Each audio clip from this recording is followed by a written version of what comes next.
जय राधा माधव जय कुंज बिहारी जय राधा माधव जय कुंज बिहारी जय गोपी जन वल्लभा गिरिवाराधारी जय गोपी जन वल्लभा गिरिवाराधारी यशोदनन्दन व्रज जनरञ्जन यशोदनन्दन व्रज जनरञ्जन यमुनतीरवनचारी यमुनतीरवनचारी हरे कृष्ण कृष्ण कृष्ण हरे हरे हरे राम राम राम हरे हरे हरे कृष्ण कृष्ण कृष्ण हरे हरे हरे राम राम राम हरे हरे हरे कृष्ण कृष्ण कृष्ण हरे हरे हरे राम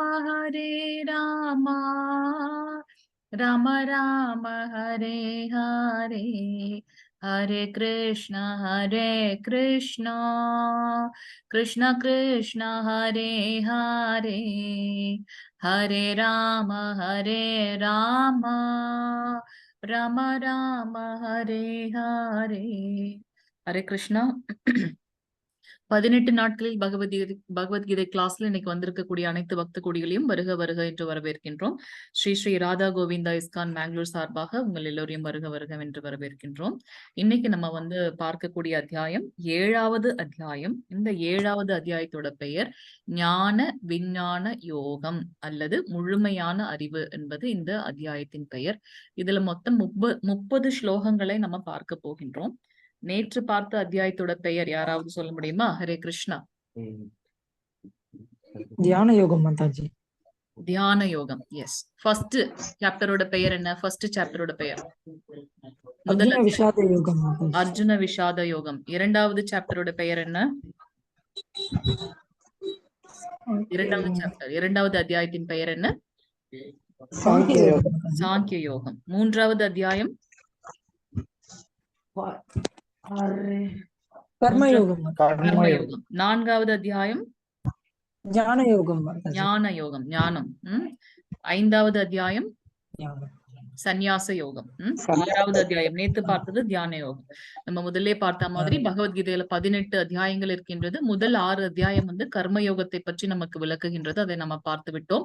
மத்தியில இருக்கக்கூடிய அந்த 6 அத்தியாயம் பக்தி யோகத்தை பற்றி நமக்கு சொல்ல போகின்றது.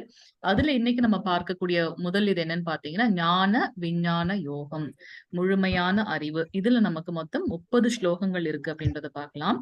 நம்மளோட செஷனுக்குள்ள போயிடலாம். ஸ்கிரீன் தெரியுதுங்களா பிரபுஜி? பிரணதி இல்லைங்க மாதாஜி, ஸ்லைட் சேஞ்ச் ஆகலைங்க மாதாஜி. ஸ்லைட் சேஞ்ச் ஆக மாட்டேங்குது. ஓகே, பார்த்துடலாம். இப்ப தெரியுதுங்களா? தெரியுதுங்க மாதாஜி. வாசிங்க பிரபுஜி. ஹரே கிருஷ்ணா. ஓம் நமோ பகவதே வாசுதேவாய. ஓம் நமோ பகவதே வாசுதேவாய. ஓம் நமோ பகவதே வாசுதேவாய. ஓம் அஜ்ஞான திமிராந்தஸ்ய ஞானாஞ்சன சலாகயம் சற்றுர் உன்மீலிதம் ஏன தஸ்மை ஸ்ரீ குரவே நமः. ஸ்ரீ சைத்தன்ய மனோபீஷ்டம் ஸ்தாபிதம் ஏன பூத்தலே ஸ்வயம் ரூபः கதாமக்ஜம் ததாதி ஸ்வ பதாந்திகம் வந்தேஹம் ஸ்ரீ குரோஹ ஸ்ரீ யுதபத கமலம் ஸ்ரீ குருன் வைஷ்ணவாம்ச ஸ்ரீ ரூபம் சாக்ரஜாதம் சகன ரகுதாதான்விதம் தம் சஜீவம் சாத்வைதம் ராவதூதம் பரிஜன சகிதம் கிருஷ்ண சைத்தன்ய தேவம் ஸ்ரீ ராதா கிருஷ்ண பாதான் சககன லலிதா ஸ்ரீ விஷாகான்விதாம்ச. ஹே கிருஷ்ண கருணா சிந்து தீனபந்து ஜகத்பதே கோபேஷ கோபிகா காந்தா ராதா காந்தா நமோஸ்துதே. சப்த காஞ்சன கௌராங்கி ராதே பிருந்தாவனேஸ்வரி ரிஷபானுசுதே தேவி பிரணமாமி ஹரிப்பிரியே. வாஞ்ச கல்பதருஷ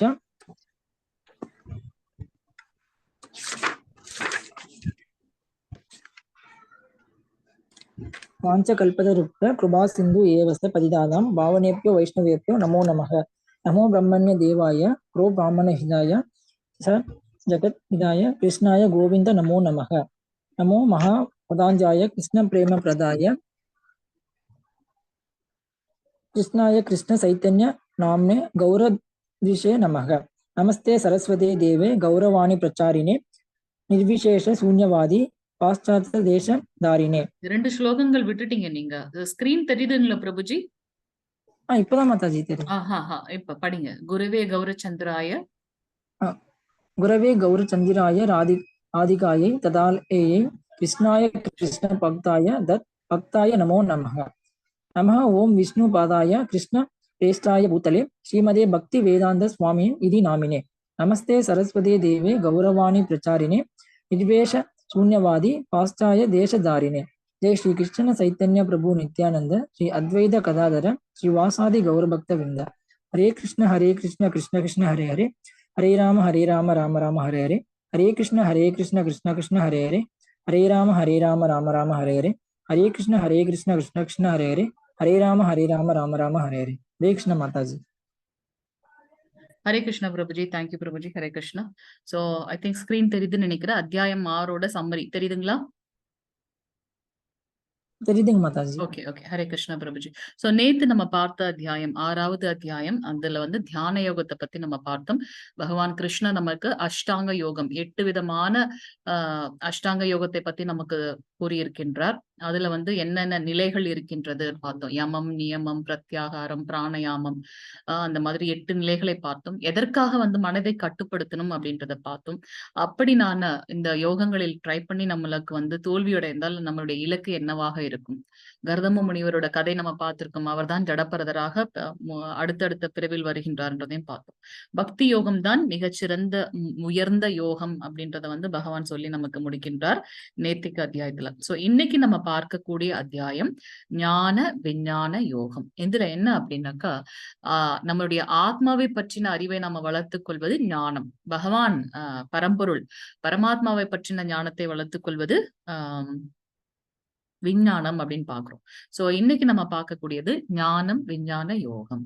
சோ இதுல வந்து கிருஷ்ணரை பற்றின அறிவை வந்து நம்ம வளர்த்து கொள்ள போகின்றோம். முதல் ஸ்லோகத்துல இருந்து 3வது ஸ்லோகம் வரைக்கும் பகவான் கிருஷ்ணரோட ஆற்றல் பற்றின அறிவு நமக்கு கிடைக்க போகின்றது. 4ல இருந்து 12வது ஸ்லோகம்.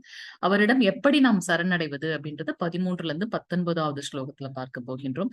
தேவ தேவியர்களோட வழிபாட 20ல இருந்து 25வது ஸ்லோகத்துல இருந்து பார்க்க போறோம். வாசிங்க மாதாஜி பிரபுஜி. இந்த ஸ்கிரீன் தெரியுது இல்லையா? ஹரே கிருஷ்ணா. வாசிங்க. யார் வாசிங்க? ஹரே கிருஷ்ணா மாதாஜி. ஹரே கிருஷ்ணா மாதாஜி. ஹரே கிருஷ்ணா. ஓம் நமோ பகவதே வாசுதேவாய. ஓம் நமோ பகவதே வாசுதேவாய. ஓம் நமோ பகவதே வாசுதேவாய. ஓம் ஸ்ரீ கிருஷ்ண பரமாத்மனே நமः. அதசப்தமோத்யாயः ஞான விஞ்ஞான யோகः. ஃபர்ஸ்ட் ஸ்லோகமும் வாசிச்சிருங்க.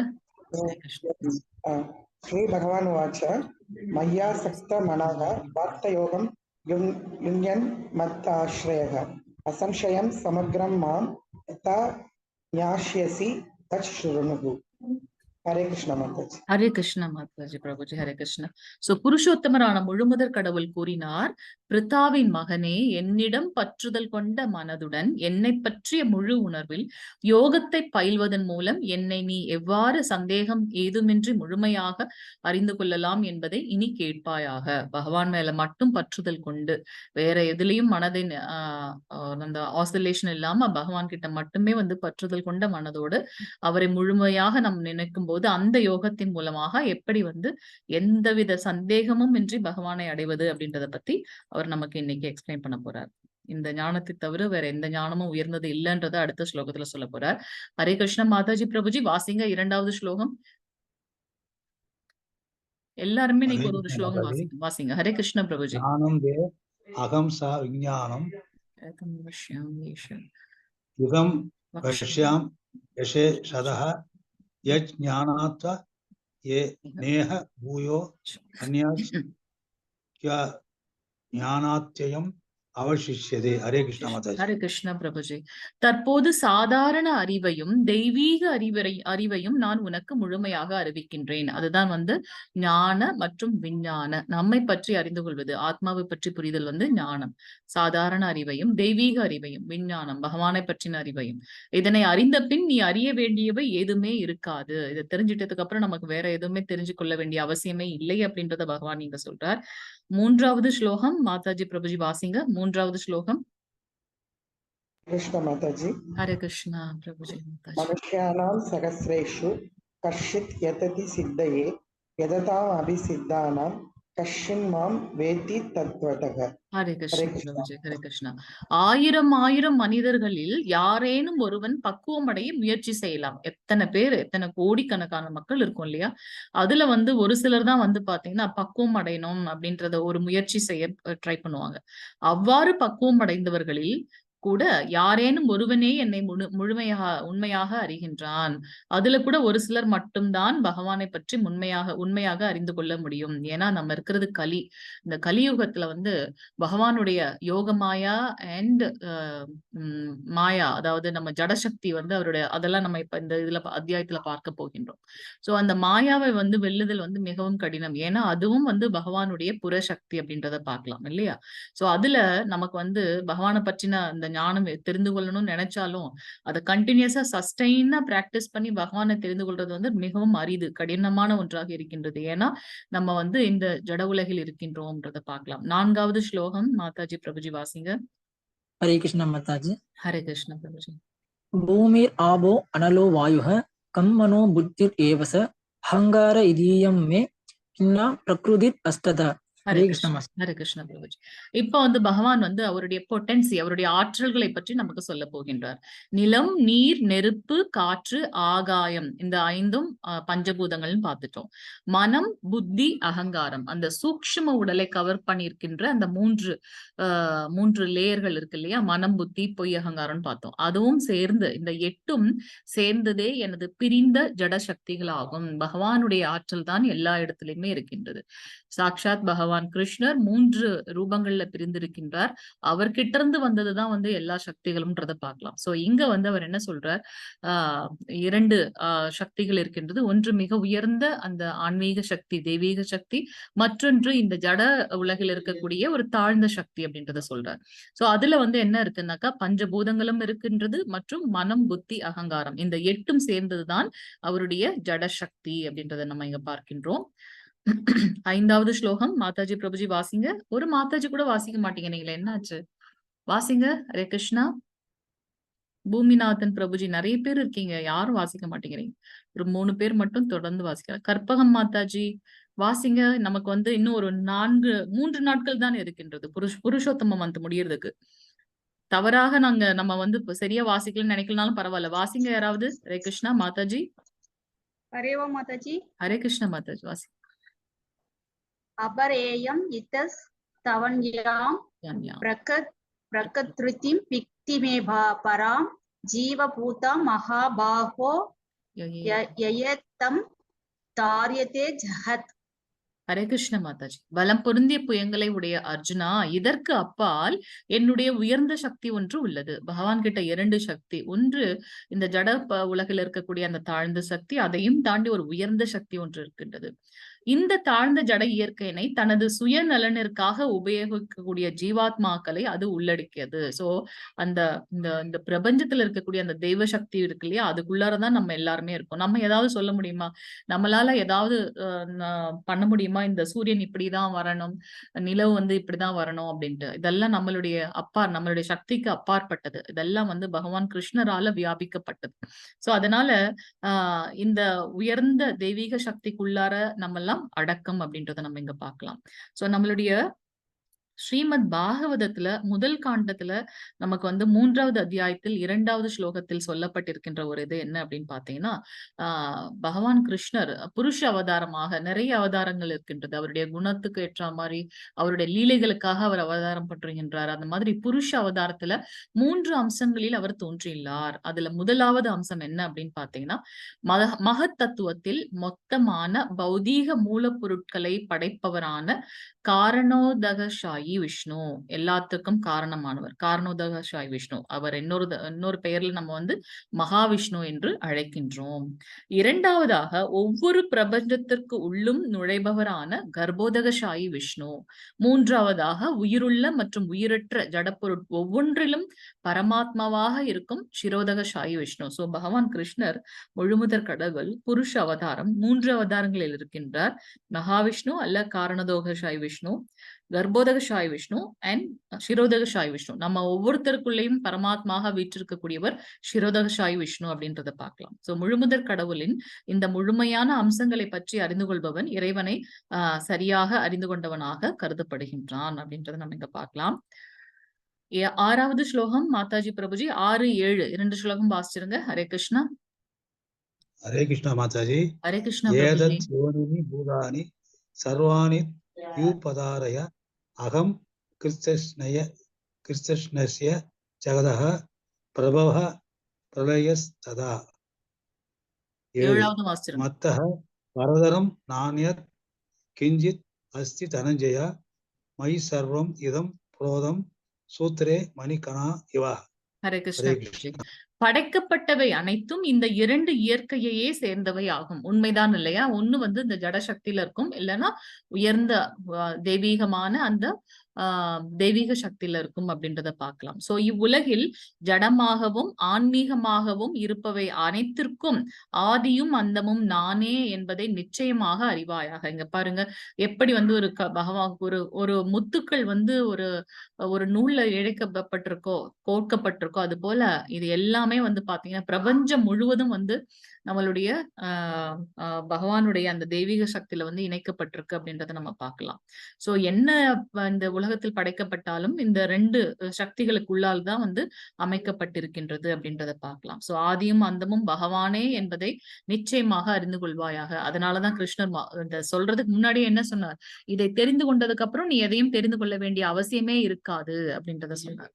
செல்வத்தை வெல்வோனே, என்னை விட உயர்ந்த உண்மை ஏதுமே இல்லை. பகவான் சாக்ஷாத் பகவான் கிருஷ்ணன் தான் வந்து பாத்தீங்கன்னா உயர்ந்த உண்மை அப்படின்றத பார்க்கலாம். நமக்கு வந்து பாகவதம் படிக்கும்போது பாத்தீங்கன்னா அவர்கிட்ட இருக்கக்கூடிய அந்த குவாலிட்டிஸ்ன்னு இருக்கு இல்லையா, ஒவ்வொரு தெய்வங்களுக்கும். அப்ப வந்து பாத்தீங்கன்னா பகவான் கிருஷ்ணர் கிட்ட 100 குவாலிட்டிஸ் இருக்கு அப்படின்னு பாக்குறோம். நாராயணர் கிட்ட வந்து பாத்தீங்கன்னா விஷ்ணு தத்துவம் 96% ஆஃப் த குவாலிட்டிஸ் இருக்குன்னு பாக்குறோம். சோ பகவான் வந்து பாத்தீங்கன்னா அவரே சொல்கின்றார், என்னை விட உயர்ந்த உண்மை ஏதும் இல்லை. நூலில் முத்துக்கள் கோர்க்கப்பட்டுள்ளதை போல அனைத்தும் என்னையே சார்ந்துள்ளன. ஏன்னா அவர் தான் வந்து நம்ம பார்த்தோம் கர்ப்போதகசாயி விஷ்ணுவாக எல்லா பிரபஞ்சத்திற்கு உள்ளாரும் இருக்கின்றார் அப்படின்றத நம்ம பார்த்தோம் இல்லையா? சோ பகவான் கிருஷ்ணர் சாக்ஷாத் பகவான், அவரே வந்து 3 ரூபங்களில் வியாபித்திருக்கின்றார்ன்றதை பார்க்கலாம். 8வது ஸ்லோகம் மாதாஜி பிரபுஜி வாசிங்க. ஹரே கிருஷ்ணா மாதாஜி. ஹரே கிருஷ்ணா பிரபுஜி. ரசோ அகம் அப்சு கௌண்டேய பிரபாஸ்மி சிஷி சூரியயோகோ பிரணவக சர்வ வேதேஷு சப்தக கே பௌருஷம் ரிஷு. ஹரே கிருஷ்ணா. குந்தியின் மகனே, நானே நீரின் சுவை, சூரிய சந்திரர்களின் ஒளி, வேத மந்திரங்களின் பிரணவ ஒளியுமாக இருக்கின்றேன். என்னது? ஓம் என்றும் பிரணவ மந்திரம். ஆகாயத்தில் சப்தமாகவும் மனிதரில் திறமையாகவும் இருப்பதும் நானே. இது கொஞ்சம் நமக்கு வந்து கன்ஃபியூஸ்டா இருக்க மாதிரி இருக்கும். நமக்கு வந்து சில குவாலிட்டிஸ்கள் இருந்துன்னா அது நமக்கு உட்பட்டதா, அது எப்படி நமக்கு வந்து அது கிடைத்தது அப்படின்னு பாத்தீங்கன்னா அது பகவானுடைய கருணை தான் என்று பார்க்கின்றோம். சோ இப்ப பகவான் வந்து எங்கெல்லாம் வியாபித்திருக்கின்றார், அவருடைய அந்த நம்ம அரிதான அந்த குவாலிட்டிஸை வந்து அவரே சொல்றார். என்ன, தண்ணீர் குடிக்கும் போது அதுல ஒரு சுவை இருக்கின்றது. அதுவும் நீங்க ஃபாஸ்டிங்லாம் இருந்துட்டு ரொம்ப தாகமா இருக்கும்போது குடிச்சீங்கன்னா வேற எதுவுமே உங்களுக்கு தேவையில்லை. அந்த சுவை வந்து பகவான்.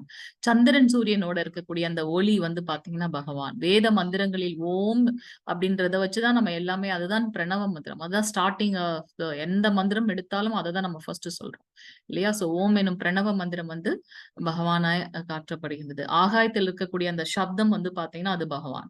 மனிதர் ஒவ்வொருத்தருக்குள்ள இருக்கக்கூடிய திறமை, அது அந்த குவாலிட்டிஸ் எனக்கு இல்லாம கூட இருக்கலாம், ஆனா எனக்கு எப்படி கிடைச்சதுன்னு பாத்தீங்கன்னா பகவானோட கருணை. சோ அந்த மனிதர்களுக்குள்ள இருக்கக்கூடிய அந்த திறமை, பூமியில இருக்கக்கூடிய அந்த வாசனை, தீ இருக்கும்போது தீயே வந்து தீயில இருக்கக்கூடிய அந்த வெப்பம், அதெல்லாம் வந்து பாத்தீங்கன்னா பகவானுடைய குவாலிட்டிஸ் என்று பார்க்கலாம். உயிரினங்கள் இருக்கக்கூடிய வாழ்க்கை, அதற்காக தானே நம்ம ஓடிக்கொண்டிருக்கின்றோம். அனைத்து சன்னியாசிகளும் தவத்தை ஃபாலோ பண்றாங்க இல்லையா? அந்த தவம் அனைத்து இருப்புகளுக்கும் அசல் விதை, ஒண்ணுத்துக்கும் ஒரு மூலம் இருக்கும். அந்த மூலம் எங்க இருந்து வந்தது? பகவான் கிட்ட இருந்து வந்தது. பகவான் கிருஷ்ணர் தான் இந்த 3 ரூபம். அதை தவிர்த்து எதையாவது நம்ம வந்து அவுட் ஆஃப் திஸ் ஏதாவது நம்ம கண்டுபிடிக்க முடியுமா? ஒன்றுமே இல்லை. எல்லாமே இதுல இருந்து தான் வந்திருக்கு. நம்ம புதுசா வேணா உருவாக்குனாலும் அதனோட மூலப்பொருட்கள் எங்க இருந்து கிடைக்கின்றது? இந்த 3 ரூபத்திலிருந்து தான் நமக்கு கிடைக்கிறதுன்னு பார்த்தோம் இல்லையா? சோ புத்திசாலித்தனம் அதுல வந்து நுண்ணறிவாக இருக்கின்றார். சக்தி வாய்ந்த மனிதர்களுக்குள்ள இருக்கக்கூடிய வலிமையும் பகவான் தான். அதே சமயத்துல என்னால போரிட முடியலை, ஒரு விழுந்து விட்டான் என்றா அவனை மன்னித்து விடக்கூடிய அந்த தன்மையும் அந்த வலிமையும் வந்து பாத்தீங்கன்னா பகவான் தான் அப்படின்றத பார்க்கலாம். மத கொள்கைகளுக்கு முரணானது அல்ல. இல்லற வாழ்க்கை, அந்த இல்லற வாழ்க்கையில் நம்ம பார்த்திருக்கோம். நோ எலிசிட் செக்ஸ், தகாத பாலுறவு இல்லாத அந்த உண்மையான தூய்மையான இல்லற வாழ்க்கைக்கு வந்து அதாவும் பகவான் கிருஷ்ணரே இருக்கின்றார் அப்படின்றத நம்ம பார்க்கிறோம். 12வது 13வது ஸ்லோகம் மாதாஜி பிரபுஜி வாசிங்க. ஹரே கிருஷ்ணா.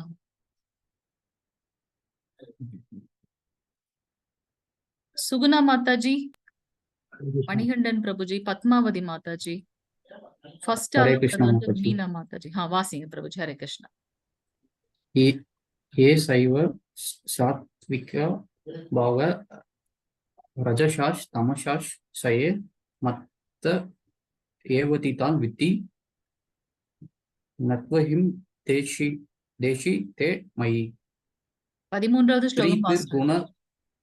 त्रिपीर गुण मयर पावयर एपि श्रम इदम जगत मोहितम नबी जनादि माम ये यब्रम अवयवम.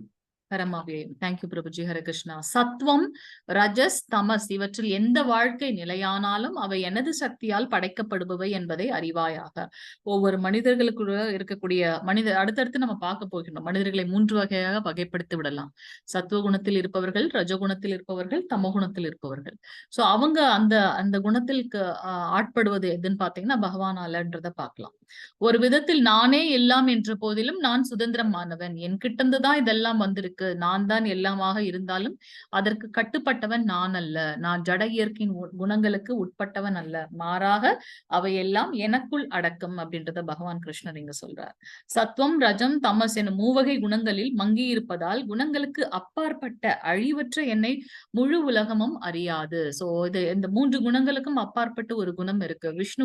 விஷ்ணு தத்துவம் சொல்றோம், சுத்த சத்துவ குணம் அப்படின்னு சொல்றோம் இல்லையா? அதுல வந்து அது இன்னும் ரொம்ப பியூரான ஒரு இது. எல்லாத்தையும் வந்து ஒரே மாதிரி நினைக்கக்கூடியவர்கள், பிரம்மத்தில் மூழ்கி இருப்பவர்கள். சோ அவங்க எல்லாம் வந்து அதெல்லாம் பாத்தீங்கன்னா பகவானுடைய அந்த குவாலிட்டிஸ். சோ நம்ம வந்து இந்த 3 குணங்களுக்கு ஆட்பட்டு இருக்கிறதுனால இதற்கு மேற்பட்டு இருக்கக்கூடிய பகவானை பற்றி புரிந்து கொள்ளக்கூடிய ஞானம் நமக்கு இல்லை அப்படின்றத பார்க்கலாம். சோ இதுல மங்கி கொண்டு இருப்பதால் இந்த குணங்களுக்கெல்லாம் அப்பாற்பட்ட அழிவற்ற என்னை முழு உலகமும் அறியாது அப்படின்றத பகவான் கிருஷ்ணர் இங்க சொல்றார். அடுத்த ஸ்லோகம் 14வது ஸ்லோகம் மாதாஜி பிரபுஜி வாசிங்க. 14வது ஸ்லோகம். ஹரே கிருஷ்ண மாதாஜி. ஹரே கிருஷ்ண பிரபுஜி. தைவி ஏஷா குணமயி மம மாயா துரத்யய மாம் ஏவ ஏ பிரபத்யந்தே மாயாம் ஏதாம் தரந்திதே. ஹரே கிருஷ்ண பிரபுஜி. ஜட இயற்கையின் முக்குணங்களால் ஆன எனது இந்த தெய்வீக சக்தி வெல்லுவதற்கு அரியது. அந்த தெய்வீக சக்தியை வந்து வெல்ல முடியாது. அது மட்டுமல்ல, இந்த ஜட சக்தியுமே வந்து வெல்ல முடியாது. ஒரு டைம் வந்து நம்ம நல்ல சாண்டிங் பண்ற மாதிரி இருக்கும், அடுத்து வந்து பாத்தீங்கன்னா அதுல ஒரு வீழ்ச்சி இருக்கிற மாதிரி இருக்கும். ஆனாலும் அதுக்காக நம்ம வந்து விட்டுடக்கூடாது. திருப்பி நம்ம என்ன பண்ணணும்? ட்ரை பண்ணிக்கிட்டே இருக்கணும். மாயா வந்து பகவானுடைய ஆற்றல் இல்லையா? மாயாவை நம்மளால வெல்ல முடியுமா? சரணாகதி தான் பண்ண முடியும். எப்படி வந்து ஒரு பாக்ஸிங்ல வந்து திருப்பி திருப்பி அந்த அப்பனன் கிட்ட வந்து நம்ம ட்ரை பண்ணிட்டே இருக்கோம் கடைசி வரைக்கும் இல்லையா? எப்ப என்னால முடியாது நமக்கு வருமோ அது வரைக்கும் நம்ம ட்ரை பண்ணிட்டே இருக்கோம். அது போல நம்ம அந்த பக்தி மார்க்கத்துல வந்து ஒரு தடவை வீழ்ச்சி அடைஞ்சிட்டோம்னாக்கா அப்படியே சோர்ந்து போய் விட்டுறக்கூடாது. பகவான் சொல்லியிருக்கார், உறுதியாக நிலையாக அதில் தண்ணில் நிலைநிறுத்தி பகவானை வந்து பிரார்த்தனை பண்ணிட்டே இருக்கணும்.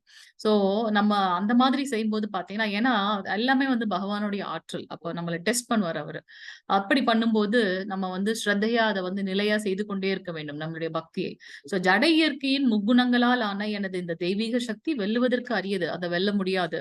ஆனால் என்னிடம் சரணடைந்தோர் இதனை எளிதில் கடக்கலாம். ஏன்னா என்னோட குழந்தை, அதனால நான் வந்து குழந்தைய சீக்கிரமா அந்த கஷ்டத்துல இருந்து வெளியே எடுத்துருவேன் இல்லையா? சோ இங்க வந்து பாத்தீங்கன்னா அவர்கிட்ட நம்ம சரணடையும் போது பகவான் வந்து அதை எளிதில் கடக்க வைக்க நமக்கு ஹெல்ப் பண்றார்.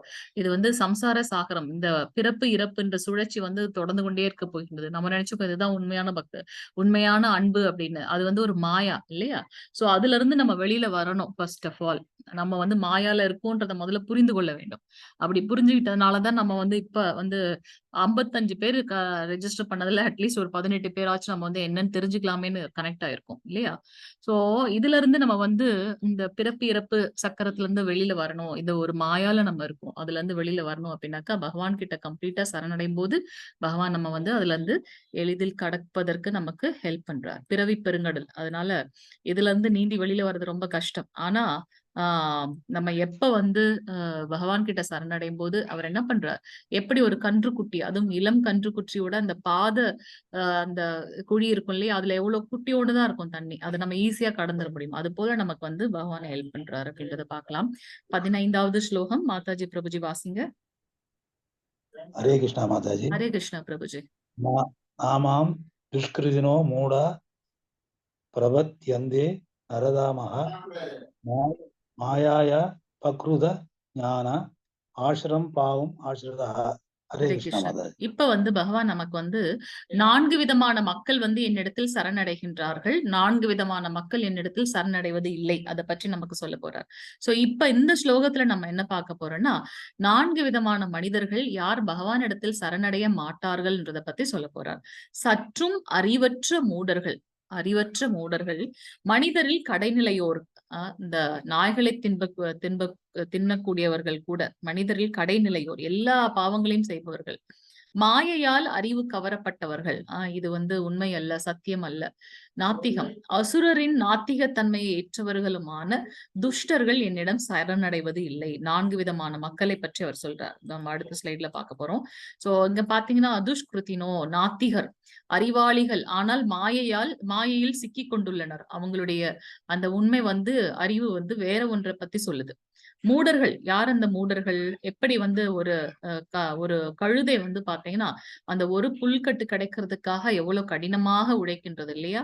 அது வந்து முட்டாள்தனம். இருந்தாலும் சிலர் வந்து ஆன்மீக வாழ்க்கைக்கு நேரம் இல்லாமல் பொருள் ஈட்ட மிகவும் கடினமாக உழைக்க வேண்டியுள்ளது. எப்படியா இருந்தாலும் ஒரு நாள் நான் வந்து மரணத்தை சந்தித்தே ஆக வேண்டும், அதற்கு நான் என்ன தயார் பண்ணாம இந்த ஜடப்பற்றோட செய்ததுல என்ன இது?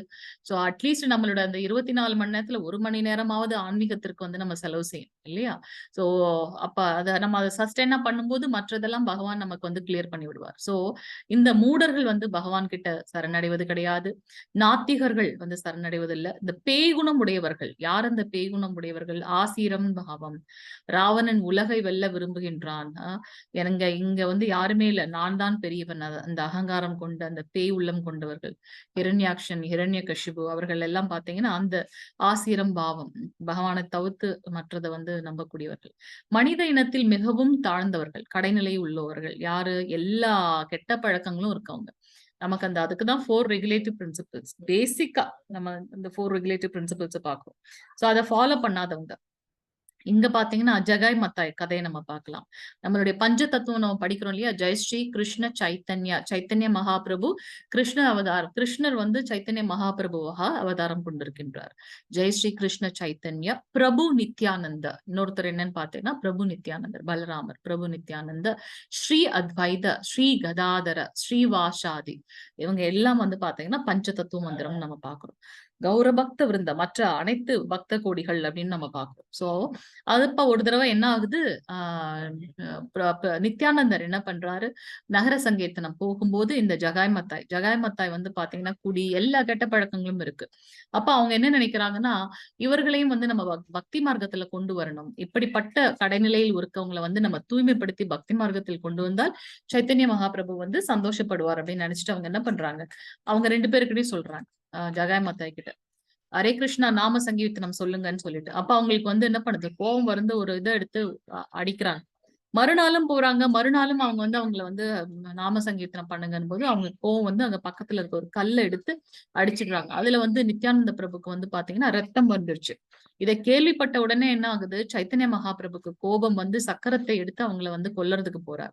அப்ப உடனே நித்யானந்த பிரபு என்ன சொல்றார், இந்த அவதாரத்தில் நீங்க வந்து கருணை உள்ளம் கொண்ட அவதாரம் கொடுத்திருக்கீங்க, அதனால நீங்க வந்து பாத்தீங்கன்னா நாம சங்கீர்த்தனத்தை வலியுறுத்தணுமே தவிர்த்து நீங்க வந்து அவங்க மேல கருணை உள்ளம் கொள்ளணும் அப்படின்றத பகவான் ஐ மீன் நித்யானந்த பிரபு சொன்னதுனால அவர் வந்து அதை கைவிடுகின்றார் அப்படின்றத பாக்குறோம். சோ இது வந்து பாத்தீங்கன்னா இந்த 4 விதமான மக்கள் பகவான் கிட்ட சரணடைய மாட்டார்கள். துஷ்கிருத்தினோ, அதாவது நாத்திகம் பேசுபவர்கள், மூடர்கள், மூளை இல்லாதவர்கள், பேய்குணம் உடையவர்கள், அது போல மனித குணத்தில் தாழ்ந்தவர்கள்.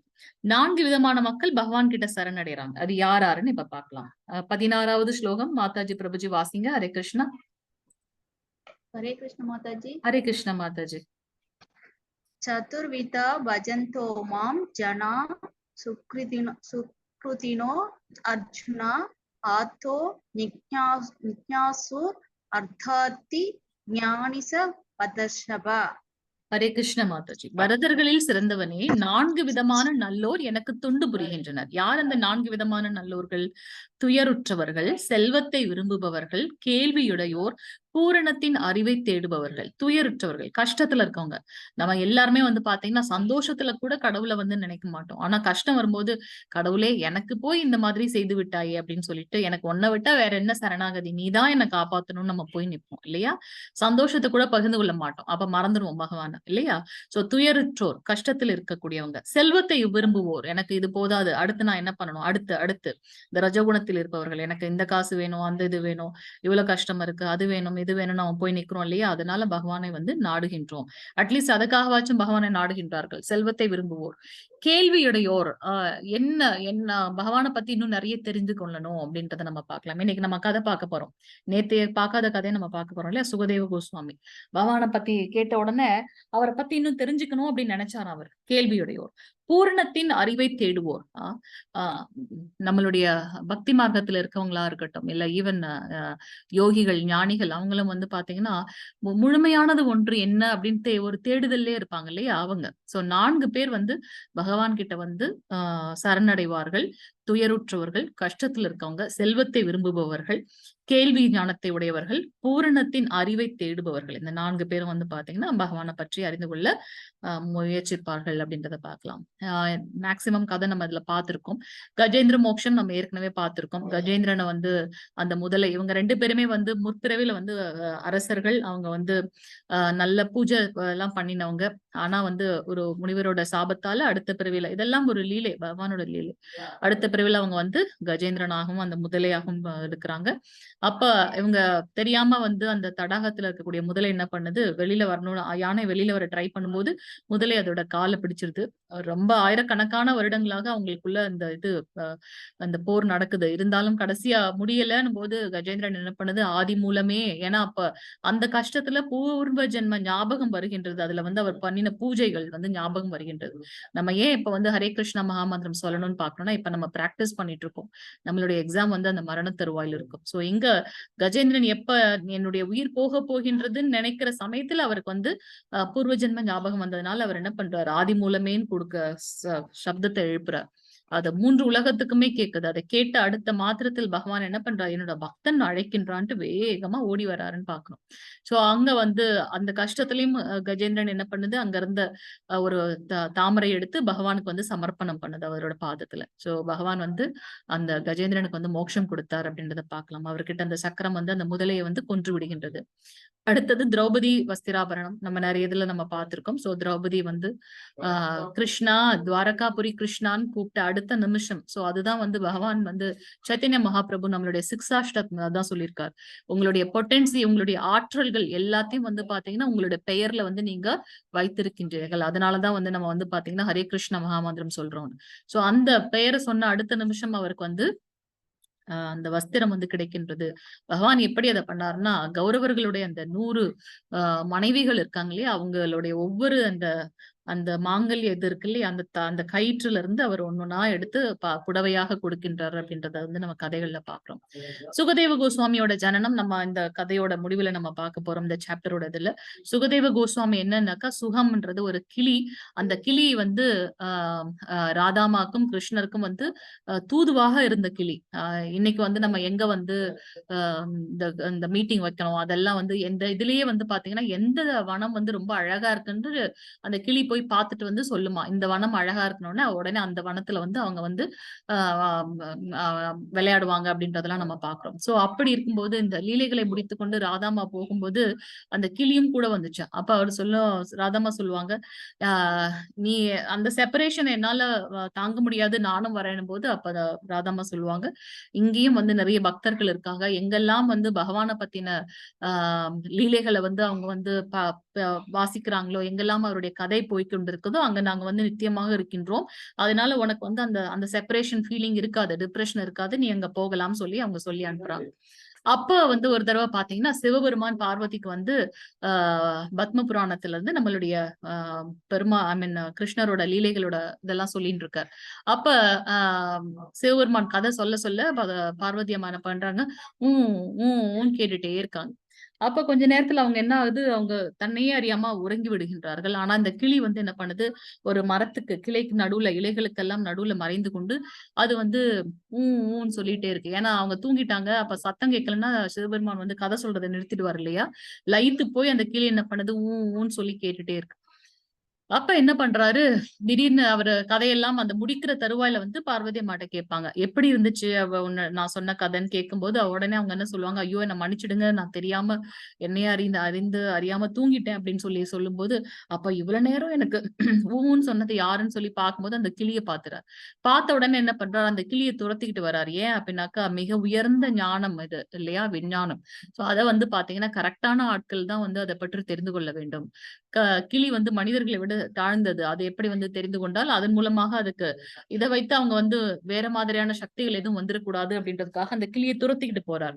அதே சமயத்துல அந்த கிளியை கொல்றதுக்காக சிவபெருமான் துரத்திக்கிட்டு போறாரு. அதே சமயத்துல வந்து பாத்தீங்கன்னா நம்மளுடைய வியாசதேவரோட மனைவி அவங்க என்ன பண்றாங்க, பிரெக்னண்டா இருக்காங்க. அப்ப அவங்க வந்து அந்த கதையில நம்ம படிக்கிறோம், நம்ம உடனே அதை இப்ப இருக்கிற இதுக்கு சயின்ஸை வச்சு நம்ம நிறைய ஆராய்ச்சி பண்ண முடியாது. அப்ப அவங்க என்ன பண்றாங்க, அப்படி அவங்க வந்து கொட்டாவி விடும்போது அவங்க வாய்க்குள்ளார சுகபிரம்மம் போயிடுறாரு, அந்த கிளி வந்து போயிடுது, அவங்க பிரெக்னென்ட் ஆறாங்க. அப்ப இந்த சிவபெருமான் வந்து எல்லா கதையும் அவர்கிட்ட எக்ஸ்பிளைன் பண்றார் வியாசதேவர் கிட்ட. அப்ப வியாசதேவர் சொல்வார், எப்ப ஒருத்தன் பகவானுடைய லீலைகளை வந்து ரொம்ப உண்மையாக ஸ்திரமாக கேட்கின்றானோ அப்பொழுது அவனுடைய பாவங்கள் எல்லாம் போயிடுது அப்படின்னு நம்ம பார்த்தோம்னா, அந்த கிளி வந்து மனிதனை விட தாழ்ந்த பிறவி எடுத்திருந்தாலும் எப்ப அது பகவானுடைய இதை கேட்டுச்சோ அப்ப அது வந்து புனிதமாகி விட்டது, அதை கொல்ல வேண்டிய அவசியம் இல்லை அப்படின்னு சொல்லி ஆன்சர் பண்ணி சிவபெருமான அமுச்சு வச்சுடுறாரு. அப்ப அந்த கிளிதான் வந்து பாத்தீங்கன்னா அம்மாவோட வயிற்றுக்குள்ள இருக்கு, வியாசதேவரோட குழந்தை. அப்ப வியாசதேவர் நினைக்கிறார், இந்த கிளி உள்ள போயிடுது இல்லையா, அது வந்து ரொம்ப புண்ணியம் செய்தது, ஏன்னா பகவானை பத்தின எல்லா ஞானமும் அதுக்கு இருக்கு, அதுக்கு வந்து நான் வந்து என்னுடைய எல்லா வேதங்களையும் வந்து சொல்லி தரணும், பகவானை பத்தி சொல்லி தரணும்னு அவர் நினைக்கிறார்.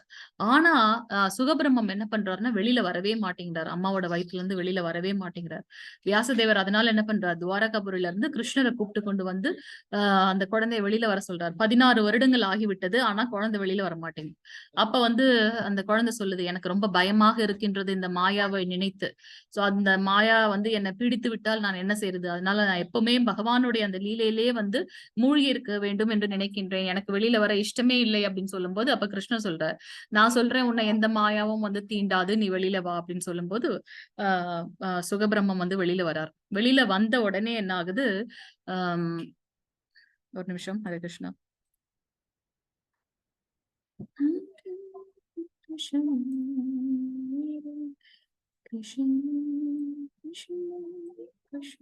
ஹரே கிருஷ்ணா ஹரே கிருஷ்ணா கிருஷ்ண கிருஷ்ண ஹரே பிரபுஜி ஹரே இப்ப ராம ஸ்கிரீன் ஹரே தெரியும் ராம ராம ராம ஹரே நினைக்கிறேன். ஹரே. இங்க பாத்தீங்கன்னா அவங்க வந்து சரி, மாதாஜி. சுகதேவரோட கதை இது. சோ இங்க பாத்தீங்கன்னா அவர் என்ன பண்றாங்க, அந்த குழந்தை வந்து 16 வயதான உடனே கிருஷ்ணர் வந்து சொல்றாரு, உன்னை வந்து மாயா தீண்டாது, நீ வெளியில் வா அப்படின்னு. குழந்தை வந்த உடனே என்ன பண்றாருன்னா அவர் பாட்டு நடந்து போய்கிட்டே இருக்காரு. பின்னாடியே வந்து பாத்தீங்கன்னா வியாசதேவர் வந்து மகனே மகனே மகனேன்னு கூப்பிட்டு கொண்டே வருகின்றார். ஆனா அவர் வந்து எதையுமே காதில் வாங்கவில்லை. 16 வயது இளைஞன், எந்த ட்ரெஸ் எதுவுமே இல்லை, அவர் பாட்டு நடந்து போய்கொண்டே இருக்கின்றார். வேகமா போறாரு, எங்க போறாருன்னே தெரியல. வியாசதேவர் பின்னாடி தொண்டு கிழம் அவர் ஓடி ஓடி வருகின்றார், மகனே நில்லு நில்லு. அப்ப அங்க வந்து பாத்தீங்கன்னா தேவமங்கைகள் எல்லாம் வந்து குளித்து கொண்டிருக்கின்றார்கள். அவங்க எல்லாம் நம்மளுடைய சுகபிரம்மம் போகும்போது அவங்களுக்கு எந்த ஒரு நினைவும், அதாவது எந்த ஒரு தவறான இதெல்லாம் வரல. ஆனா பின்னாடி ஓடி வந்த வியாசதேவரை பார்த்த உடனே எல்லாரும் வேக வேகமா அந்த ட்ரெஸ் எல்லாம் எடுத்து மறைத்துக் கொள்கின்றார்கள். அவர் வந்து பாத்தீங்கன்னா சுகபிரம்மம் நடந்து காட்டுக்குள்ள போயிட்டே இருக்காரு. அப்ப வியாசதேவர் வந்து இவங்க கிட்ட வந்து கேக்குறாரு, இது என்ன இது நியாயம்? கிட்டத்தட்ட உங்களுடைய சேம் ஏஜ் உள்ள ஒருத்தர் போயிட்டு இருக்காரு. ஆனா அவரை பத்தி நீங்க பெரிதாக எதுவும் எடுத்துக்கொள்ளவில்லை. ஆனா என்ன பார்த்து, நான் ஒரு தொண்டுகிழம், என்ன பார்த்த உடனே நீங்க இப்படி ட்ரெஸ் எல்லாம் எடுத்து இது பண்றீங்களேன்னு அப்ப அவங்க சொல்றாங்க, அவர் வந்து பாத்தீங்கன்னா அவர் வந்து ஆத்ம ஞானத்தில் இருக்கின்றார். அவருக்கு வந்து ஆண் பெண் அப்படின்றதெல்லாம் கிடையாது. ஆனா நீங்க வந்து பாத்தீங்கன்னா கிரகஸ்தர்.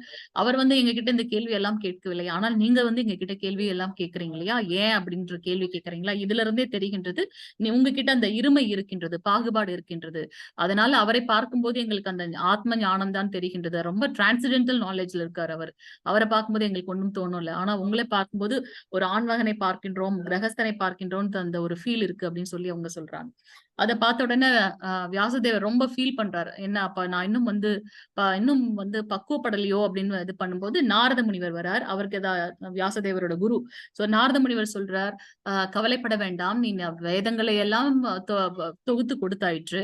ஆனா வந்து பகவானோட லீலை பற்றி நீ சொல்லல இல்லையா? அது கூட இருக்கலாம். சோ அதனால நீ வந்து பாகவதத்தை வந்து எழுதுன்னு சொல்லிட்டு அவர் வந்து அடுத்து பாகவதம் பண்றார். வியாசதேவர் வந்து இந்த ஞானத்தை வந்து தன் மகனுக்கு சொல்லணும்னு அவர் வெயிட் பண்றார். ஆனா வந்து அதுதான் நடக்கல.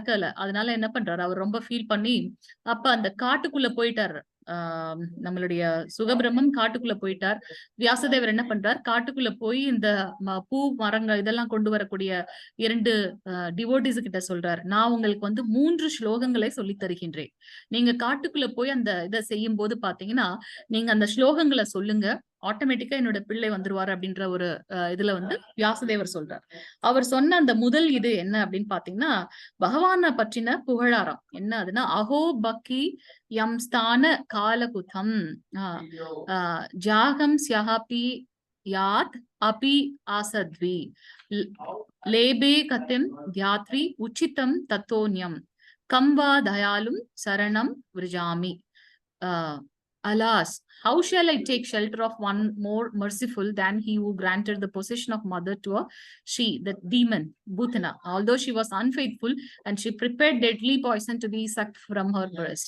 அவங்க என்ன சொல்லி அந்த பாடுறாங்க அப்படின்னாக்கா, அவரை பற்றின புகழை சொல்றதுக்கு வந்து வார்த்தைகளே கிடையாது. ஏன் அப்படின்னாக்கா, ஒரு ஒரு ஒரு பெண் வந்து அந்த குழந்தையை கொல்லணும்ன்றதுக்காக ஒரு விஷத்தை தடவி கொண்டு வந்தாலும் அவளுக்கு வந்து மோட்சம் கொடுத்தவர் இல்லையா? அவரை பத்தி எப்படி நம்ம வந்து சொல்றது அப்படின்னு சொல்லி அவங்க வந்து பாடுறாங்க முதல் நாள்.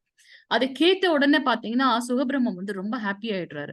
உடனே அவர் சொல்றாரு, ஓகே, இந்த குவாலிட்டி அவரை பத்தி நீங்க பேசுறீங்க, யார் அவரு, அவரோட குவாலிட்டிஸ் வந்து எப்படி இருக்கும்? ஏன்னா அவர் பிறக்கும் போதே பாத்தீங்கன்னா அருவ பிரம்மத்தில் தோன்றியவர், அந்த ஞானத்தோட தோன்றியவர் சுகபிரம்மம். இப்ப வந்து பாத்தீங்கன்னா அவர் வந்து பக்தி மார்க்கத்துக்கு வந்து மாறுகின்றார். பிறக்கும் போதே ரொம்ப பியூர் அவர். அப்ப வந்து பாத்தீங்கன்னா இப்ப அந்த பகவானை பத்தி தெரிஞ்ச உடனே அவரை பத்தி இன்னும் நிறைய தெரிஞ்சுக்கணும்னு ஆசைப்படுறார். அதனால அவர் என்ன சொல்றார், அவருடைய குவாலிட்டிஸ் எப்படி இருக்கும்? ஓகே, யாரோ ஒருத்தரை பத்தி சொல்றீங்க இல்லையா, ஒரு கொல்லணும்னு சொல்லி வந்தவள அவளை வந்து தாயோட ஸ்தானத்துல வச்சாருன்னு சொல்றீங்களே, யார் அவர், அவருடைய குவாலிட்டிஸ் என்ன அப்படின்னு சொல்லி கேட்கிறார். அதுக்கு 2வது நாள் அவங்க என்ன பண்றாங்க, அத வியாசதேவர்கிட்ட கேட்டு 2வது ஸ்லோகம் சொல்றாங்க. என் மன்யேச மதுலேயம், அதாவது பீஷ்மதேவர் வந்து பஞ்சபாண்டவர்களுக்கு இதை பற்றி சொல்கின்றார். ஏன்பா உங்க கூடவே இருக்கிறதுனால கிருஷ்ணனை வந்து உங்களுடைய ரிலேட்டிவ்ஸ் நினைச்சிடாதீங்க, மெட்டர்னல் கசின் நினைச்சுக்கிறாதீங்க, அவர் ஒரு தேரோட்டின்னு நினைச்சிடாதீங்க. அவர் தான் வந்து பாத்தீங்கன்னா உங்களுடைய சுப்ரீம் பர்சனாலிட்டி ஆஃப், நம்மளுடைய எல்லாருடைய supreme personality of Godhead. அவர் தான் வந்து உன்னதமான புருஷோத்தமர், முழுமுதற் கடவுள் அப்படின்றத வந்து சொல்றாங்க. சோ அடுத்து வந்து இந்த ஸ்லோகத்தை சொன்ன உடனே 2வது நாள் ஆயிடுச்சு. 3வது அவர் என்ன அடுத்த கேள்வி கேட்கிறார். ஓகே, அவர் எப்படி இருப்பார், நீங்க அவரை பத்தி சொல்றீங்க இல்லையா, அவர் எப்படி இருப்பார்னு கேக்குறாங்க 3வது நாள். அப்ப 3வது நாள் இவங்க வந்து வியாசதேவர் கிட்ட இருந்து கொண்டு வந்த அடுத்த மந்திரம். சோ அந்த மந்திரம் நம்மளோட ஸ்ரீமத் பாகவதத்துல 10வது கேண்டோல 26வது ஸ்லோக அத்தியாயத்துல 5வது ஸ்லோகம். சோ பர்ஹாபிதம் நத வார வபு கார்ணியம் கார்ணிகாரம் பிப்ரத் வாஷ கனக கபிஷம் விஜயந்திம் ச மதம் மலம் ரந்தாரம் வேணூர் அதர சுதய புராயன் கோப விருந்தைர் விந்தாவனயம் சேவ பாத ரமணம் பிரவிஷத் கீத கீர்த்திக. அவர் எப்படி இருப்பார்னா மயிலிறகை வந்து ஃபெதர் அதை வந்து ஒரு ஆபரணமாக வைத்திருப்பார். ப்ளூ கார்னிகாரஸ் ஃபிளவர்ஸ் ஆன் ஹிஸ் இயர்ஸ், அந்த அந்த காட்டில் வளரக்கூடிய அந்த பூ இருக்கு இல்லையா, ப்ளூ கலர்ல இருக்க பூ வந்து தன்னுடைய காதோரத்தில் வைத்திருப்பார். Yellow garment as brilliant as gold, அந்த அந்த மஞ்சள் தங்க நிறமான அந்த ஃபிளவர்களையும் ஆபரணங்களையும் துணிகளையும் வந்து அவர் போட்டிருப்பார் அப்படின்னு அவருடைய ஃபுல் குவாலிட்டிஸை வந்து அவங்க வந்து சொல்லியிருக்காங்க. Lord Krishna exhibited his transcendental form as the greatest of dances as he entered the forest of Vrindavan, beautifying it with the marks of his footprints. He filled the holes of his flute with the nectar of his lips, and the cowherds boys sang his glories. அப்ப விருந்தாவனத்துல அவருடைய அந்த லீலைகள், அவருடைய அந்த அமிர்தத்தை வந்து புல்லாங்குழல் மூலமாக அவர் வந்து செலுத்தியதுனால அங்க இருக்க கோபிகள் எல்லாம் வந்து அவரை வந்து சூழ்ந்து கொள்கின்றார்கள். அவருடைய பாதங்கள் வந்து பாத்தீங்கன்னா விருந்தாவனத்துல எங்கும் பரவி இருக்கின்றது அப்படின்றதெல்லாம் வந்து அவங்க சொல்றாங்க. அதை கேட்ட அடுத்த நிமிடம் வந்து பாத்தீங்கன்னா அவர் அது அந்த ரூபத்திலே நிலைத்து விடுகின்றார். உடனே என்ன பண்றார், சுகபிரம்மம் இந்த ஞானத்தை தெரிந்து கொள்வதற்காக மீண்டும் வியாசதேவர் கிட்ட வர்றார். வியாசதேவர் அவருடைய தந்தை இல்லையா, சோ வியாசதேவர் என்ன பண்றார், அந்த ஞானத்தை சுகபிரம்மத்திற்கு கம்ப்ளீட்டா கொடுக்கின்றார், பாகவதத்தை பற்றி சொல்கின்றார். ஆனா ஒரு பழுத்த பழம் இருக்கு, ஆனா அந்த பழத்தை வந்து ஒரு கிளி கொத்துச்சு அப்படின்னாக்கா இன்னும் ரொம்ப சுவையாக இருக்குமா. அந்த கிளி கொத்துறதே வந்து பாத்தீங்கன்னா அதற்கு வந்து சுவையூட்டும் அப்படின்னு பாக்கலாம். சோ இங்க வந்து சுகபிரம்மம் வியாசதேவர் என்னதான் அந்த பாகவதத்தை எழுதி இருந்தாலும் இயற்றி இருந்தாலும் அதை சுகபிரம்மத்தின் வாயிலாக கேட்கும் போது பாத்தீங்கன்னா அது மிகவும் சுவையாக ஒன்றாக தெரிகின்றது அப்படின்றத பார்க்கணும். சோ இங்க சுகபிரம்மர் அந்த இதை வந்து பாத்தீங்கன்னா பரீட்சித் மகாராஜருக்கு வந்து அந்த தேவாமிர்தத்தை வந்து வழங்குகின்றார். எப்ப 7 நாட்குள்ள சுகபிரம்மம் யாருக்கிட்டையும் பேச மாட்டார்.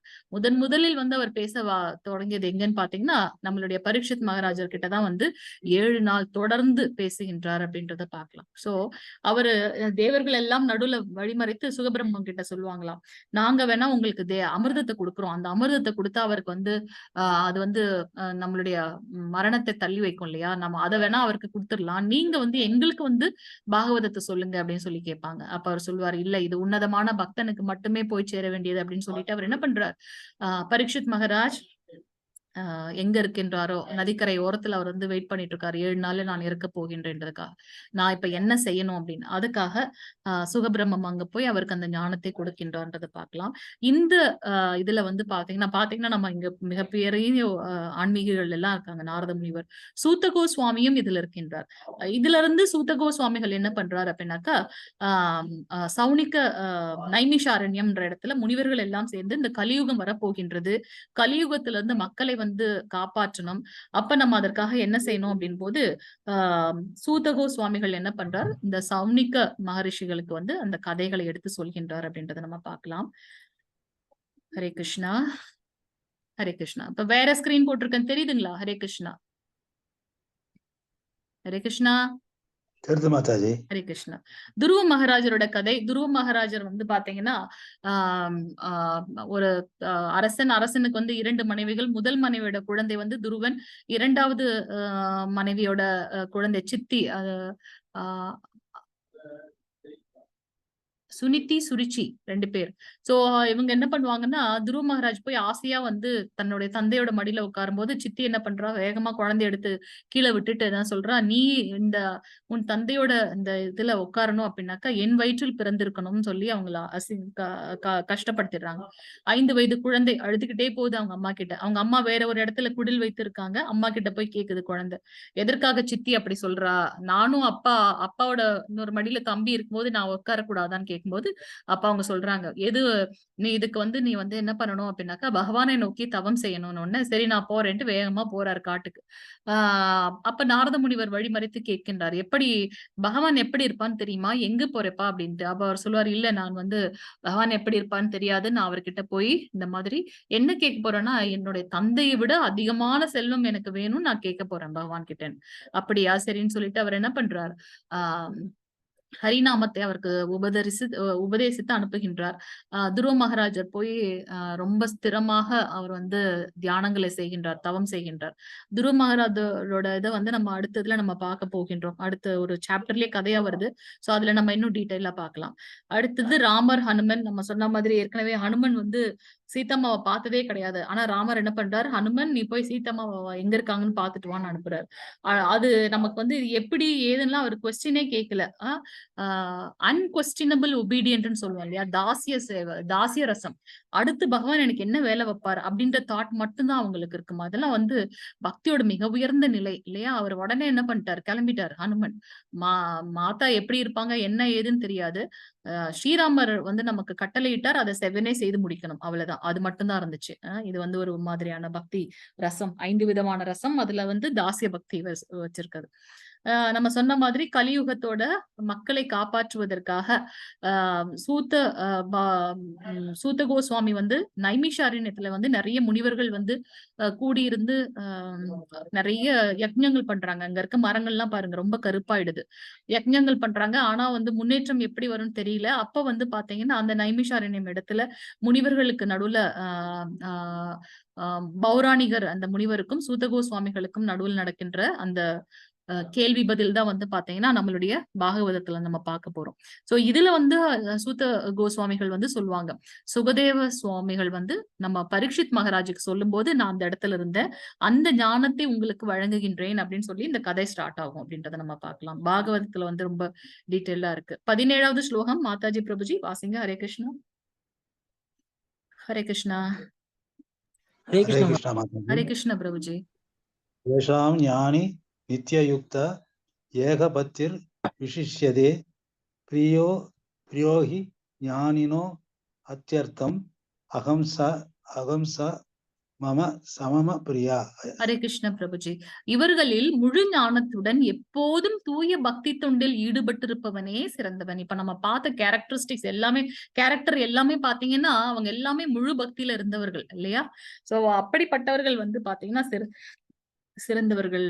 ஹரே கிருஷ்ணா. ஏனெனில் நான் அவனுக்கு மிகவும் பிரியமானவன், அவனும் எனக்கு மிகவும் பிரியமானவன்.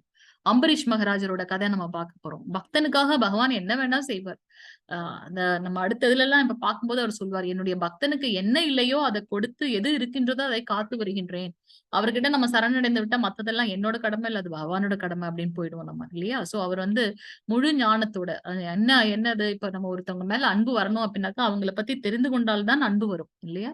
சோ அதனால பகவானை பத்தி நிறைய தெரிஞ்சுக்கணும். எப்படி தெரிஞ்சுக்கிறது, நமக்குள்ள ஒரு ஸ்பெகுலேஷன் இருக்கக்கூடாது. அது பாகவதம் பகவத்கீதை அதை படிக்கும் போது உண்மையான தூய பக்தர்கள் கிட்ட இருந்து அவர்களுடைய ஞானத்தை அறியும் போது, நம்மளுடைய டெம்பிள்லயே பாத்தீங்கன்னா தமிழ்ல வந்து கிளாஸ் நடக்குது மார்னிங் 6:30க்கு. 4:30 மணிக்கு நம்மளுடைய மங்களார்த்தி நடக்குது. நம்ம பார்த்தோம் இல்லையா. இன்னைக்கு கிளாஸ்ல கூட நம்ம பார்த்தோம் காலையில 3 மணி செஷன்ல. எப்ப வந்து நம்ம பகவானுடைய அந்த ஆரத்தி பண்ணும்போது அவருடைய அந்த அர்ச்ச விக்கிரகத்தோட தரிசனம் இருக்கே, அது வந்து எத்தனையோ ஜென்மங்கள் நாம் செய்த பாவங்களை வந்து அழிக்கக்கூடிய ஒன்று. நம்மளால முடிஞ்சதுன்னா காலையில டெம்பிள் பக்கத்துல யாராரு இருக்கீங்களோ காலையில நீங்க போய் மங்களார்த்தி பார்க்கலாம். அது இல்ல அப்படின்னாக்கா அட்லீஸ்ட் நம்மளோட ஆன்லைன்ல வருது. நமக்கு பகவான் இவ்வளவு சிம்பிளிஃபை பண்ணி கொடுத்திருக்காரு. வீட்டுல இருந்தபடியே நம்ம வந்து மங்களார்த்தி எடுத்துக்கலாம். சோ அப்படி செய்யும் போது நமக்கு வந்து பாத்தீங்கன்னா எத்தனையோ ஜென்மங்களில் செய்த பாவங்கள் வந்து நம்மை விட்டொழிந்திடுகின்றது அப்படின்றத நம்ம பார்க்கலாம். சோ இங்க முழு ஞானத்துடன் எப்போதும் தூய பக்தி தொண்டில் ஈடுபட்டிருப்பவர்கள் பகவானுக்கு மிகவும் சிறந்தவர்கள் அப்படின்றத பகவானே வந்து சொல்றார். 19வது ஸ்லோகம் பிரபுஜி மாதாஜி. ஹரே கிருஷ்ண. 19. ஹரே கிருஷ்ண பிரபுஜி மாதாஜி வாசிங்க.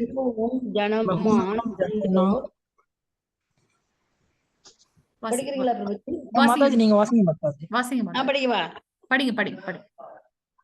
சரி.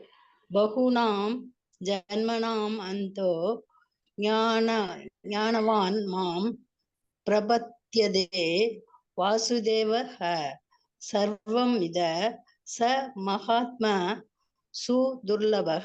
हरे कृष्ण माताजी। ஹரே கிருஷ்ண பிரமாதாஜி. பற்பல பிறவிகளுக்கு பின் உண்மையான அறிவுடையவன் எல்லா காரணங்களுக்கும் காரணமாக எல்லாமாக என்னை அறிந்து என்னிடம் சரணடைகின்றான். அத்தகைய மகாத்மா மிகவும் அரிதானவன். 84 லட்சம் பிறப்புகள் நமக்கு இருக்கு அப்படின்றத பாக்குறோம். புழு, பூச்சி, நிலத்துல வாழக்கூடியது, நீர்ல வாழக்கூடியது இதெல்லாம் கடந்து நமக்கு மனித பிறவிகள் மட்டுமே 4 லட்சம் மனித பிறவிகள் இருக்குன்றத பாக்கலாம். சோ இது எல்லாத்தையும் விட உயர்ந்ததாக நமக்கு வந்து அரிது அரிது மானிடராய் பிறத்தருளுது அப்படின்னு சொல்லியிருக்காங்க நம்ம அவை பிராட்டியார். சோ நம்ம மனிதர்களா பிறக்கும் போது அதுல ஏன் அப்படின்னாக்கா ஏன் கேள்வி ஞானம் வந்து நம்ம கேட்டு பகுத்தறிவு கொண்டு வருகின்றோம் அப்படின்னு பாக்குறோம். திருதராஷ்டிரர் வந்து துரியோதனனை பார்த்தது இல்ல, ஏன்னா அவர் கண்ணு தெரியாது இல்லையா. ஆனா துரியோதனனை பத்தி கேட்டு கேட்டு கேட்டு அவன் மேல அவ்வளவு ஒரு பற்று, அந்த பற்று, காமம், அவ்வளவு ஒரு பற்று, பேராசை. அதனால தன் குழந்தை தப்பு பண்ணா கூட அதை கேட்கக்கூடிய ஞானம் இல்லை அப்படின்றத பார்க்கலாம் திருதராஷ்டிரன். அது போல ருக்மணி அம்மாவும் வந்து கிருஷ்ணரை பார்த்ததே கிடையாது. எல்லாரும் கிருஷ்ணரை பற்றி சொல்லி கேட்டு கேட்டு கேட்டு அவங்களுக்கு அவர் மேல வந்து காதல் வந்து விட்டது. அதனால அவங்க என்ன பண்ணுவாங்க, நாளைக்கு வந்து அந்த தன்னுடைய அண்ணன் ருக்மி வந்து இவருக்கு வந்து கல்யாணம் பண்ணி வைக்க போறாரு. உடனே என்ன பண்றாங்க, அவங்க ஒரு லெட்டர் வந்து எழுதி அனுப்புறாங்க, பிராமணர் மூலமாக கிருஷ்ணருக்கு அனுப்புறாங்க. சோ நம்ம வந்து ஃபர்ஸ்ட் பகவானை பத்தி நிறைய கேட்கணும். முதல்ல வந்து பக்தியில வந்து முதல்ல இருக்கக்கூடியது வந்து பாத்தீங்கன்னா ஸ்ரவணம், அவரை பத்தி கேட்கணும். அப்படி கேட்டு அந்த ஞானத்தை வளர்த்து கொண்டு பின்பு அவர்கிட்ட வந்து முழுமையாக சரணடையணும். இங்க அவரே சொல்றார், பற்பல பிறவிகளுக்கு அப்புறமாக உண்மையாக அறிவுடையவன் எல்லா காரணங்களுக்கும் பகவானே அப்படின்னு தெரிந்து கொண்டு எல்லாமாக அவரை அறிந்து கொண்டு அவரிடம் சரணடைகின்றான். அத்தைய மகாத்மா, ஆத்மா இல்ல மகாத்மா மிகவும் அரிதானவன் அப்படின்றத வந்து பகவான் கிருஷ்ணரே இங்க சொல்றார். 20வது 21வது ஸ்லோகம் மாதாஜி பிரபுஜி வாசிங்க. 20, 21. ஹரே கிருஷ்ண மாதாஜி. ஹரே கிருஷ்ண பிரபுஜி. காமைஸ்தைர் ஹிருதஞானாக பிரபத்யந்தே அந்ய தேவதாக தம் தம் நியமம் ஆஸ்தாய பிரகிருத்யா நியதாக ஸ்வயா யோ யோ யாம் யாம் தனும் பக்தக ஸ்ரத்தையார்ச்சிதும் இச்சதி தஸ்ய தஸ்யாச்சலாம் ஸ்ரத்தாம் தாம் ஏவ விததாம் யகம். ஹரே கிருஷ்ண மாதாஜி. ஹரே கிருஷ்ணா பிரபுஜி. ஜட ஆசைகளால் அறிவை இழந்தவர்கள் தேவர்களிடம் சரணடைந்து தங்களது இயற்கைக்கு ஏற்ப வழிபாட்டு முறைகளையும் நியமங்களையும் பின்பற்றுகின்றனர். அது என்ன தங்களுடைய இயற்கை? ஏற்கனவே சொல்லியிருக்கார், மனிதர்களுக்கு வந்து 3 குணங்கள் இருக்கு, ரஜகுணம், தமோகுணம், சத்வகுணம். அந்த குணங்களுக்கு ஏற்றார் போல அந்தந்த தேவர்கள், அப்கோர்ஸ் பகவான் தான் வந்து தேவர்களை வந்து நியமித்திருக்கின்றார் எல்லா கடமைகளையும் ஒழுங்கா செய்யறதுக்கு. எப்படி அந்த ஒரு ஊசி இதுல நூல்ல வந்து முத்து மாலைகள் கோர்க்கப்பட்டிருக்கின்றதோ அது போல இந்த பிரபஞ்சமே வந்து அதோட கடமை அவங்க இடத்துல இருந்து செய்யறாங்க இல்லையா. அதை வந்து மானிட்டர் பண்றதுக்கு தேவர்களை வைத்ததும் அவரேதான். இந்த சூரியன், சந்திரன் நம்ம பார்த்தோம். சூரிய மன்னனான விவஸ்வானுக்கு இந்த ஞானத்தை கொடுத்தேன் அப்படின்னு சொல்றாரு. விவஸ்வான்றது ஒரு பர்சன், சூரியன்றது வந்து பாத்தீங்கன்னா ஒரு பதவி. சோ எப்ப வந்து முழுமையாக எந்த தவறுமே செய்யாத தர்மத்தோட 100 பிறப்புகள் வந்து நம்மளுடைய கடமையை செய்தனா நம்மளே வந்து பாத்தீங்கன்னா பிரம்மாவோட அந்த பதவிக்கு வந்து பொருத்தமானவர்கள் அப்படின்றத பார்க்கலாம். சோ ஜட ஆசைகளால் அறிவை இழந்தவர்கள், எனக்கு இது வேணும் அது வேணும் அந்த பற்று இருக்கவங்க தேவர்கள் கிட்ட சரணடைந்து, ஏன்னா அந்தந்த அவங்கவுங்களுக்கு பவரையும் கொடுத்துடுறாரு. எவ்வளவு அழகா அட்மினிஸ்ட்ரேஷன் பண்றாரு பாருங்க. போஸ்டையும் கிரியேட் பண்ணி அந்த போஸ்ட் சாங்ஷன் பண்ணி ஃபில் பண்ணி அவங்களுக்கு உண்டான பவரையும் கொடுத்துடுறாரு பகவான்.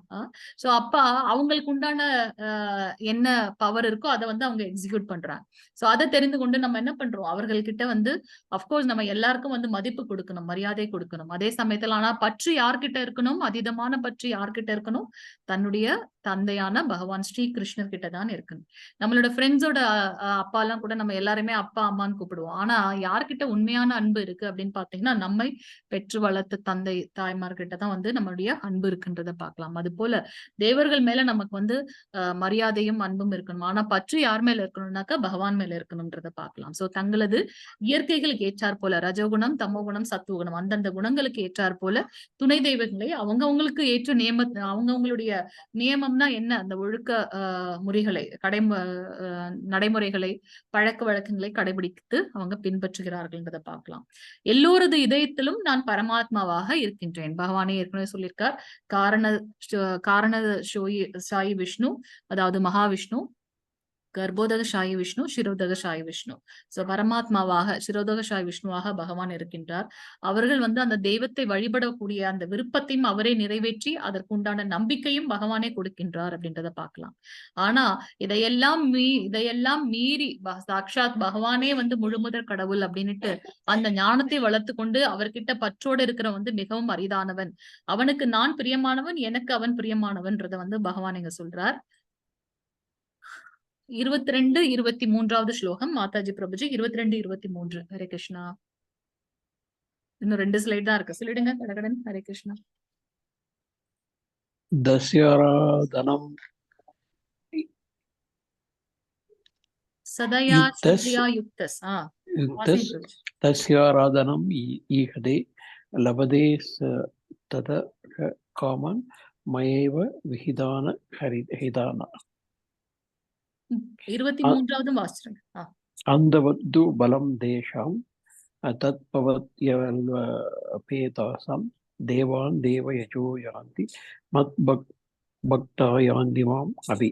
ஹரே கிருஷ்ண பிரபுஜி. தேங்க்யூ பிரபுஜி. இத்தகைய நம்பிக்கையுடன் இணைந்து அவன் ஒரு குறிப்பிட்ட தேவரை வழிபட்டு தனது ஆசைகளை பூர்த்தி செய்ய முயற்சி செய்கின்றான்.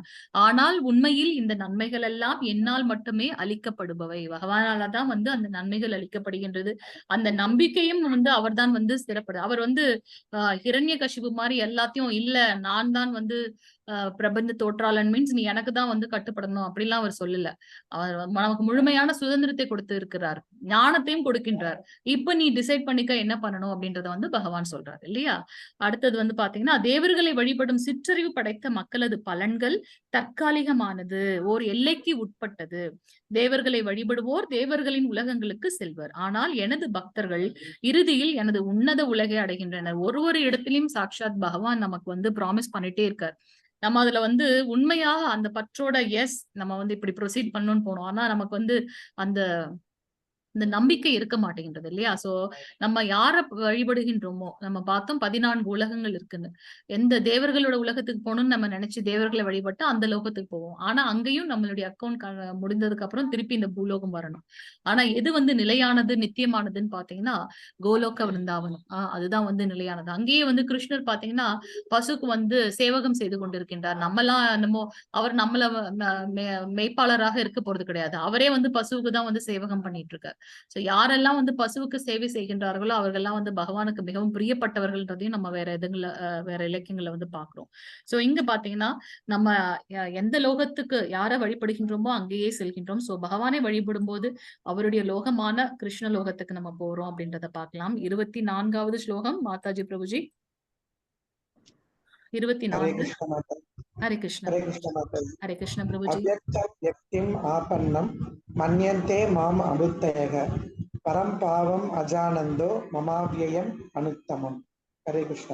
ஹரே கிருஷ்ண பிரபுஜி. என்னை பக்குவமாக அறியாத அறிவற்ற மனிதர்கள் கிருஷ்ணர் எனப்படும் பரமபுருஷ பகவானாகிய நான் முன்னர் அருவமாக இருந்ததாகவும் தற்போது உருவத்தை ஏற்றிருப்பதாகவும் எண்ணுகின்றனர். அவர்களது சிற்றறிவினால் அழிவற்றதும் மிக உயர்ந்ததுமான எனது பரம இயற்கையை பற்றி அவர்கள் அறியார். அதை பத்தி அவங்களால புரிந்து கொள்ள முடியாது. இவங்க வந்து பாத்தீங்கன்னா